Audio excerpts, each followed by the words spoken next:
Hi everybody, I'm here to talk to you today about the new album coming out. I got a new CD, it's called the Ouija Board. Let's start with the title.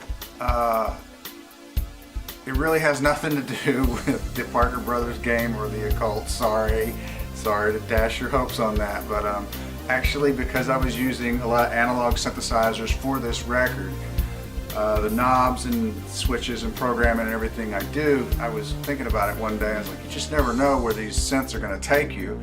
And it's kind of like a Ouija board, and it's kind of stuck, you know. So that's what that's about. I don't know anything about all that other stuff. It's just a title.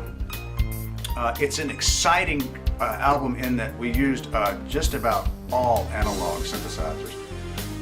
Prior to the 1980s, synthesizers were mostly analog, and then after that came the digital synthesizers, where you would press a button for piano, a button for organ, a button for strings, so on and so forth. And so you had presets.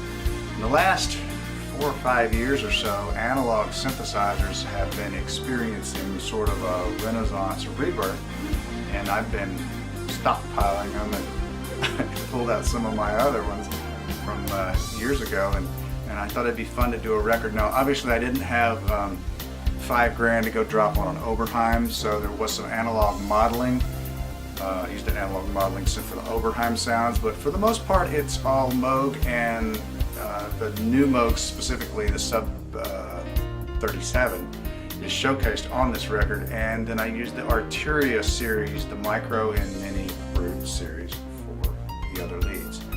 But yeah, it's very different. It will take you to some really neat places. It has a couple of cuts on there that I was able to pay homage to some of the keyboard players I grew up listening to that were kind of heroes of mine. One song is called Jeffreezus, which there's a video coming out for. And obviously that's a tip of the hat to Greg Giuffria, who was a big influence on me in the 80s. He played with a group called Giuffria and House of Lords, and also a group called Angel in the 70s.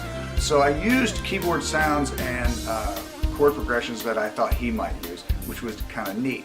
There's another song called Stained by Jane, and I was able to pay homage to Jane Child, who I thought was a brilliant keyboard player. She came out in the 90s and she's classically trained. She had a song called Don't Want to Fall in Love.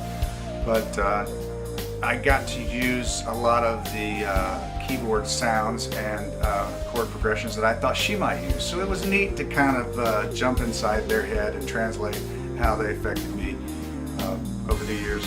But yeah, it's got all kinds of things. There's songs that are they're about princesses and black holes and